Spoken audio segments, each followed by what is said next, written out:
If you send out cold emails, then this video is for you. It will help you. I've been sending out emails since email was a thing. And so I know something about it. I've made just about every mistake you can make sending out emails. And this video will help you to send out a good cold email. First, I want to take a look at some bad ones and a pretty good one. And if you stay till the end, I'm going to give you my 6-step framework for putting together a really good cold email that will get you meetings, demos, appointments, whatever you want. It's a really good framework. I've used it myself. It works. My customers have used it. So stay till the end. I'm going to give you all of that. First, please don't forget to subscribe and ring the notification bells for this video to let you know when I come out with any new ones. All right, let's jump in and take a look. Okay, let's take a look at two that you shouldn't be sending out. These actually have come into my inbox, and just two of many. These are two that caught my attention. The first one has a subject LOI. Now, most people might not know what LOI is. I do because I've been in business. It's letter of intent.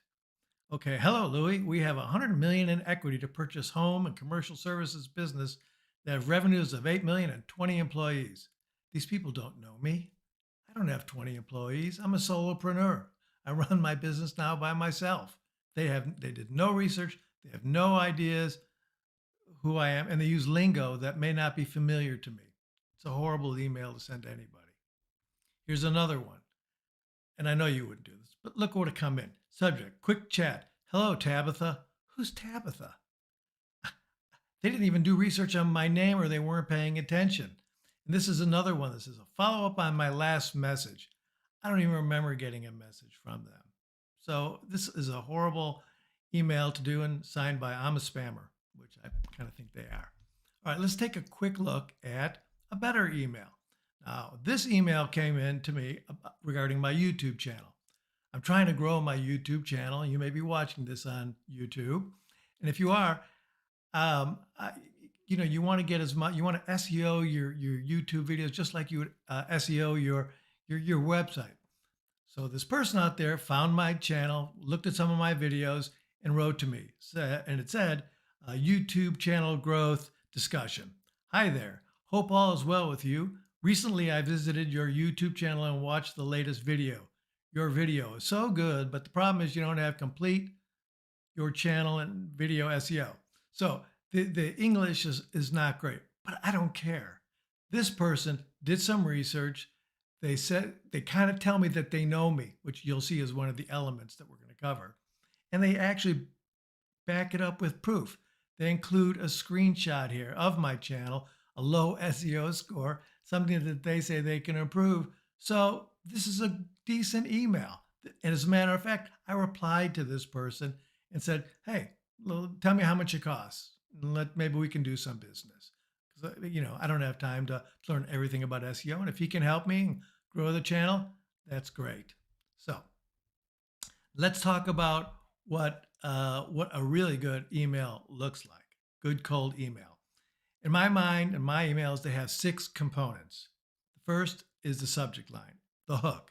You've got to have a really good hook because if it's not something in your subject line that gets their attention, you've lost them. They won't even read the other part of the email. They may send it right to delete it or send it to the spam bucket. Number 2, show me you know me. Just like the fellow who sent me the YouTube video, he showed me he knows me. State what the problem is.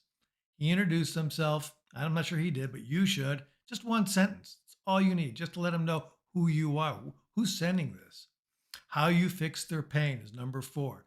And you want to paint a picture for them, how much better it's going to be after they use your service, 3, 6, 12 months from when they buy.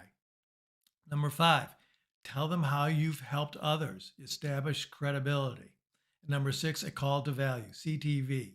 A lot of people could put call to action. I'm going to tell you later on why yours should be a call to value. So let's look at each of these in order. The hook. I'll give you 3 samples here. Now, these are what I would use for my business. I'm a fractional sales VP. I build sales teams. I help hire people. I put in sales processes, all the things that a good small business needs to scale their sales department. So my ICP is founders of small businesses. You need to know who your ICP, your ideal customer profile is, so you can target your emails to that person and to what their pain is. So here's a couple samples I would use for my business. And one of the other components of my ICP is they're hiring, so they're growing, so they want to bring in new people. So my subject line might look like hiring at ABC Company or hiring at Allied Electronics. Put the company name in there. The best way to scale sales. Well, that might generate curiosity. You want curiosity. You're speaking to them, you want them to open the email. Another one here, more revenue, less cost. That's my tagline. It's okay to use your tagline in the subject line if it's effective and it kind of indicates what you do and how you can help them. Second component now is to show me you know me, right? If you're just throwing things out there and you don't know anything about that person's business, they're not going to respond because there's no familiarity. There's nothing in it for them. One of the samples I hear, as I mentioned, I go after companies that are hiring people because it looks like they're growing. So my next line would be, LinkedIn notified me you're hiring salespeople at Allied Electronics. So I know that because I get job alerts from LinkedIn. I know a little bit about them. I know that they're hiring. I know who the decision maker is. I know who the founder is of this small business. So I'm speaking directly to them. This is so important that you know who that person is that you want to receive your email and can get your deal across the finish line.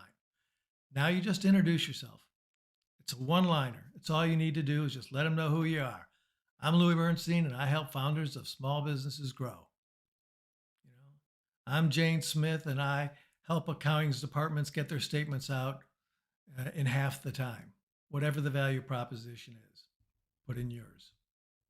The fourth component, how you fix their pain. This is probably the most crucial part of the email. Doesn't have to be long, but it has to go directly to how you're going to help them.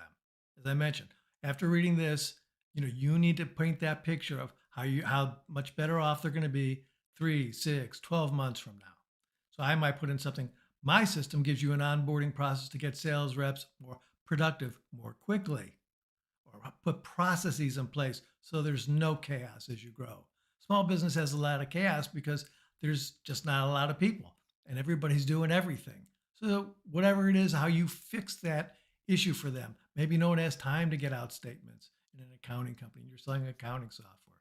So talk about how you fix their pain and why they'll be better off for hiring you or meeting with you. The fifth part is kind of a testimonial, but it gives you whatever it is, it gives you credibility.